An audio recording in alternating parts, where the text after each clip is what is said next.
Hi everyone, I'm Ethan Yoon, your host of Next Week Now, the first source in what might be the news. Now, this week, we here in Austin are getting our first taste of spring, and that means everyone's favorite thing is just beginning. No, not the beginning of Nowruz, everyone's favorite 13-day-long Persian holiday rooted in 3,000 years of Zoroastrianism tradition, you silly. It's swimsuit season. Yes, that means it's time to predict some up-and-coming seasonal swimsuit trends. Since this spring seems like it's going to be a long one, maybe even last forever based on how the globe seems to be warming for some odd reason, these trends are going to be permanent. Trends like bikinis made of red power ties, umbrellas that also double as boats, and skin cancer.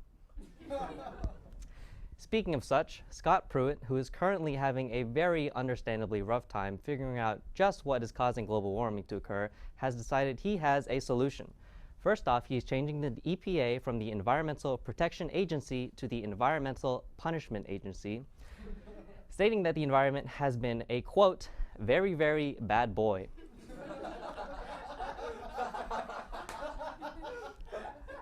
That's right, it needs to be punished for getting so hot and bothered. Pruitt's first act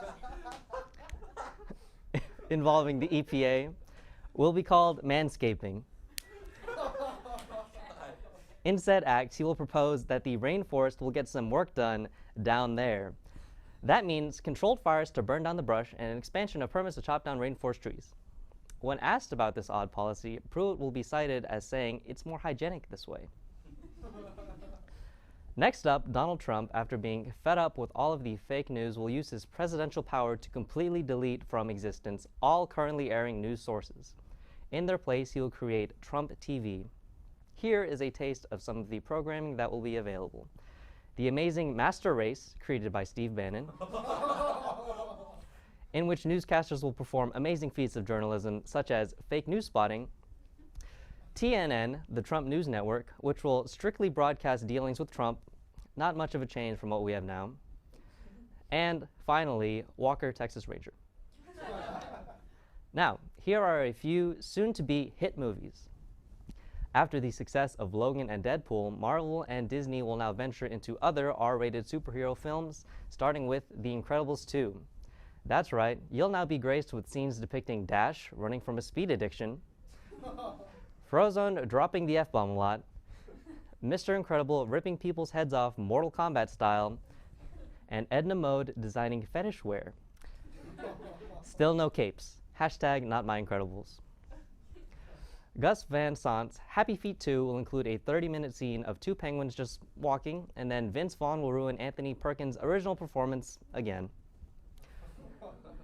Ron Howard is going to adapt Moby Dick again, but under the title Moby Cuck. The plot details Captain Ahab letting his skipper Queequeg, played by Dennis Queequeg,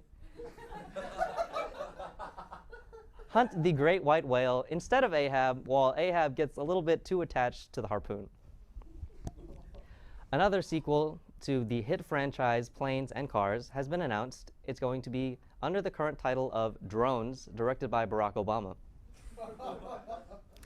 And lastly, it will be announced soon that the classic Masamune Shiro film Ghost in the Shell will be remade as a live-action film, but for some reason it will star a white woman as the protagonist, Motoko Kusanagi. I'm just kidding. That would be so ridiculous. Could you imagine? That's too far, even for us. Up next, Warren Beatty, after his recent fiasco with the Oscars, has been looking for work and really just trying to find himself. He will soon be spotted working at the UT campus Starbucks, seeming to be attempting to really connect back with the common folk. However, reports will come out that Beatty can't seem to spell any names right and keeps announcing the dark roast Americano as the vanilla latte. Students complain, but Starbucks doesn't seem to care. Richard Simmons has been rumored to be missing for a couple months now.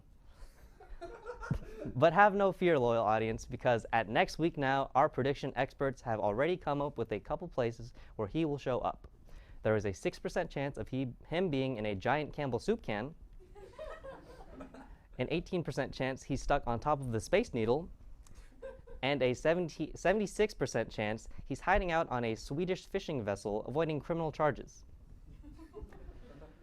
Kanye West, after his couple brushes with insanity, seems to be recovering nicely and will soon announce his latest project, a Hall of Fame. That's right, this new Hall of Fame will be called Kanye's Best and will consist of him, and that's it. Photos will document the establishment as only being filled with his records and golden statues of himself having sex with himself. The statue's inscriptions will read, "Inside the mind of Kanye," and will only be cleaned by his own Yeezy Season apparel, which after suffering very low consumer acclaim has reached very, very deep discounts, making them the perfect cleaning rags despite all of the holes. Speaking of relationships and narcissism, here's Jill with some news on dating apps.